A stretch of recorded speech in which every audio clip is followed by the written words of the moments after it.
C'est vrai que traditionnellement, l'observation du ciel, d'abord à l'œil, dans l'Antiquité, etc., puis à la lunette et les télescopes, c'était effectivement la charge des astronomes.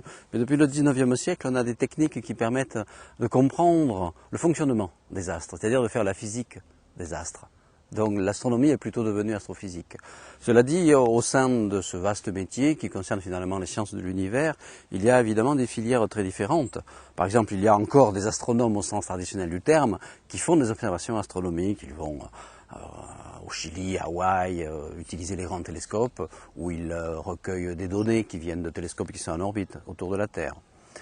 Puis il y a plutôt des physiciens, c'est-à-dire les astrophysiciens, qui précisément essaient soit de faire des modèles pour interpréter les données que l'on observe, ou soit des physiciens théoriciens purs, disons, qui travaillent en amont des données, c'est-à-dire sans référence particulière à des phénomènes astronomiques observés, ils réfléchissent sur certains concepts fondamentaux, l'espace, le temps, la forme de l'univers, l'origine, le destin de l'univers. Donc ce sont des questions très très fondamentales. Donc finalement ce sont des métiers assez différents, sans oublier une autre spécialisation qui est l'instrumentation, c'est-à-dire le développement d'une instrumentation astronomique spécifique requiert également des études particulières qui sont plus orientées d'ailleurs haute technologie et ingénierie. Mais tous ces métiers-là donc sont traités dans des grands instituts comme ici l'Observatoire de Meudon. Et à cause de cette spécialisation, évidemment, aucun astrophysicien n'exerce dans toutes ces branches à la fois. On est plutôt soit astronome observateur, plutôt théoricien ou plutôt instrumentaliste. En ce qui me concerne, je suis physicien théoricien, travaillant d'ailleurs dans la plupart du temps en amont des observations astronomiques, c'est-à-dire en m'intéressant d'abord aux concepts fondamentaux qui permettent après éventuellement de faire des prédictions sur ce qui pourrait être observé un jour quand les instruments seront développés.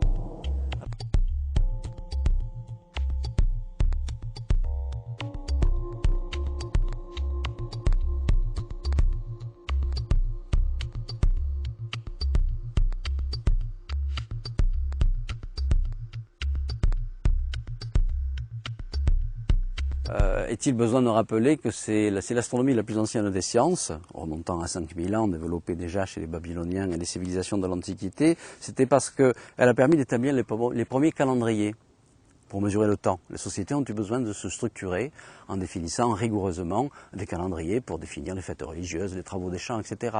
Il est évident que ce sont les horloges astronomiques naturelles qui, bien avant l'invention des horloges artificielles, ont fourni ces premiers calendriers. Et tout au long de l'histoire de l'astronomie, l'astronomie a joué un rôle essentiel dans le développement des sociétés. Je prends un autre exemple, parce que je l'ai particulièrement traité dans un de mes livres qui s'appelle Rendez-vous de Vénus, qui raconte en fait des expéditions scientifiques du XVIIIe siècle pour observer les phénomènes astronomiques comme le passage de Vénus devant le disque du Soleil. C'était une époque où les grands pays, France, Angleterre, Pays-Bas, Espagne, Portugal, etc., étaient en train de conquérir la planète. Donc il y avait un enjeu géopolitique fondamental derrière. Maîtriser les colonies. Pour ça, il fallait connaître les longitudes en mer. Pour connaître les longitudes, il fallait faire de l'astronomie. Et l'astronomie a joué à cette époque un rôle fondamental dans le développement des grandes puissances de l'époque. Aujourd'hui, je peux prendre des exemples extrêmement simples, mais peut-être peu connus, la théorie de la relativité générale d'Einstein, qui pour beaucoup paraît extrêmement ésotérique, très très éloignée de notre quotidien, c'est-à-dire l'idée que l'espace-temps est courbé par des phénomènes de gravitation, donc on pense plutôt au trou noir, au Big Bang, ce genre de choses, des choses assez exotiques. Il faut savoir qu'on en tient compte dans ce qu'on appelle le GPS, système de positionnement global, qui équipe aujourd'hui pas mal de voitures, des camions, des randonneurs, etc. Il faut faire des corrections de courbure de l'espace-temps pour calculer les trajets des rayons lumineux et pour pouvoir se localiser correctement à la surface de la Terre avec une précision suffisante pour ne pas se perdre. Si on ne tient pas compte de ça, de la relativité générale, on se trompe de plusieurs kilomètres. Et donc on se perd en montagne par exemple. Voilà. Et grâce à la relativité générale, on a une précision de l'ordre de quelques mètres.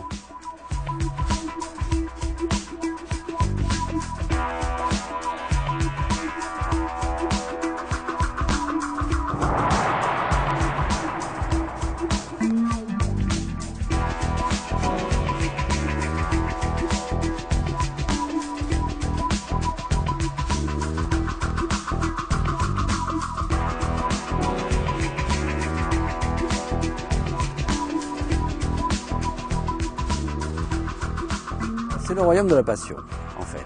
le métier de chercheur. Et particulièrement, je trouve, dans la discipline des sciences de l'univers. Donc curiosité, passion, obstination, grande liberté de création intellectuelle, donc appel à l'imagination. Quand on travaille dans un domaine de physique fondamentale assez spéculatif, guidé après évidemment par des contraintes qui sont la cohérence des théories, etc. Mais donc grande liberté créatrice. J'en parle d'autant plus que moi, quand j'étais adolescent, je ne pensais pas du tout devenir chercheur. Je n'ai pas la vocation, comme certains ont pu l'avoir très jeune. Je m'intéressais autant à la littérature, à la musique, à la poésie, à la peinture. Tout ça, je pratiquais cela comme activité créatrice qui me paraissait fondamentale. Puis un jour, j'étais étudiant en mathématiques pures, parce que c'était la filière normale. Bon, voilà. J'ai lu un livre de bonne vulgarisation sur la cosmologie, les trous noirs. Ça m'a fasciné et c'est ça qui a fait le déclic. Donc aux nombreux jeunes qui aujourd'hui sont attirés par ce métier, mais sans trop savoir quels sont les enjeux, quelles sont les difficultés, etc., je dis c'est un métier très difficile à faire, effectivement, mais quand on a la passion, il faut savoir lire également et trouver cette étincelle qui un jour va faire tout basculer. Et après exercer un métier qui devient une véritable passion dont on ne peut plus se passer, c'est quand même une des choses c'est un des privilèges les plus extraordinaires dans notre société d'aujourd'hui.